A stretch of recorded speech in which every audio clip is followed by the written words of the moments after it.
dx is going to equal dy du, which is 3u squared, times du dx, which is 2x. I don't want any more u's in there, so I'm going to re-sub back in what u is equal to. So this is 3x squared squared times 2x. Exponents raised to exponents, what's the rule? Multiply them. So I'm going to multiply, this is all multiplied together, so this is 6x to the 4 times x. Same base, what do I do with the exponents? Add them together. 6x to the 5th. You get the same thing using this new rule. Where in this function we were able to check it. Ask your questions now. I see some good questions going out there.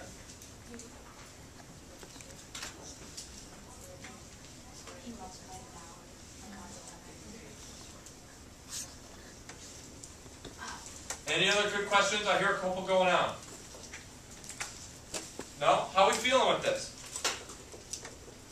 Again, we're breaking up, we're decomposing. That's why we did all this stuff with composition last year. We're going to decompose a big weird function into digestible pieces. Take the derivative of each of those and then just multiply them together. Does that make sense what we're doing, Jesus? Okay, let's do another one. Let's do sine of 5x. Now what you guys are doing in your groups, now I want to know what the derivative of sine of 5x is in your groups.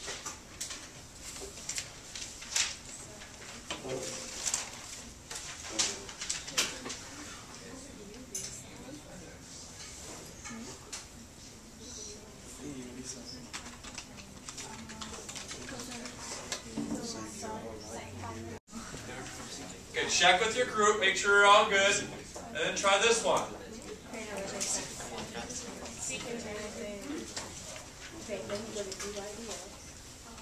Sine squared of x.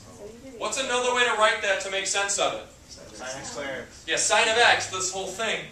I'm going to rewrite it like this, just so you know what this says. This is the same as this. Those two things say the same thing. How do you do it?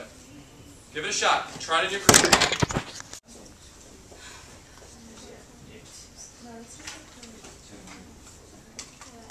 Is that what we got? Yeah. Then again, maybe some different order. Okay. Is everyone cool with that? No. Then, oh, thank you. dy dx, or y prime, equals 2 times sine x times cos x. As long as all three of those things are multiplied together, you're all good. Well, that was fun. Well, I heard a lot of people talking about this one.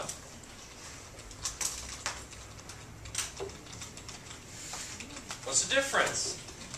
Big difference. There is a big difference. One is squaring the input, one squaring the output of the function sine x.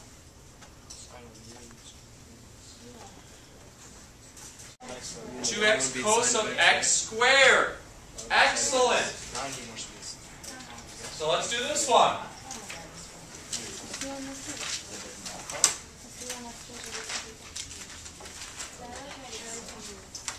What type of problem is this? What overall type of problem is this? Which one? That one? Treat it as a product before you do anything. You know what I'm saying? That's how you have to look at every single problem. This is a product rule problem. So treat it as such. The derivative of this is going to equal the derivative of the first times the second plus the first times the derivative of the second.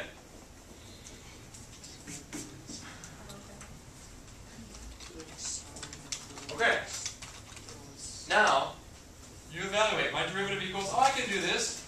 2x times sine of 5x plus x squared times, Now I look at this box, and what rule is this? That's chain rule. Now do the chain rule. And you should have that one, right?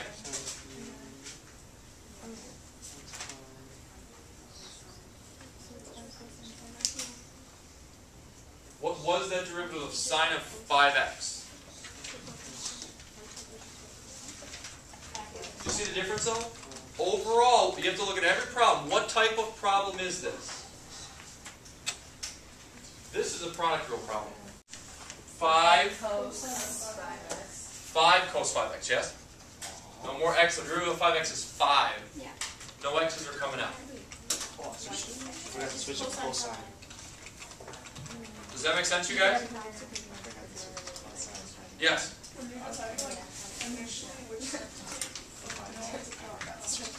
Great, you guys, this is the question, because this is the process for any derivative. That's your question, Katie. Listen up, you guys. Are you just going to follow the order of operations? You know which Like, well, it's just overall, like, this thing is saying I have some function times some function. You know, you're not worried about chain rule until you get into this thing. You know what I'm saying? Overall, is it just like a power rule? Is it a product or a quotient? Those are like, what form is it in? You know what I'm saying? Like, for example, if we see this thing.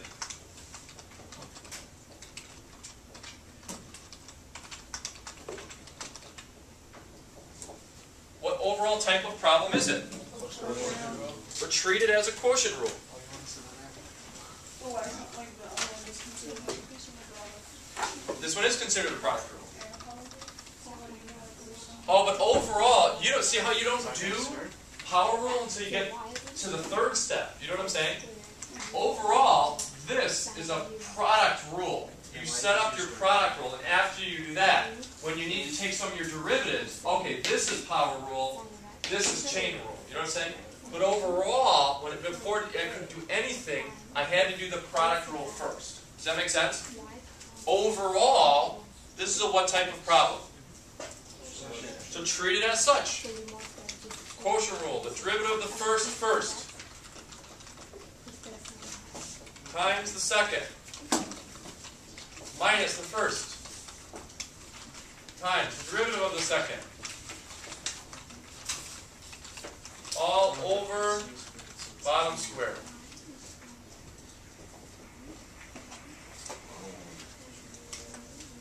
So now the quotient rule part is done. You know what I'm saying, Katie?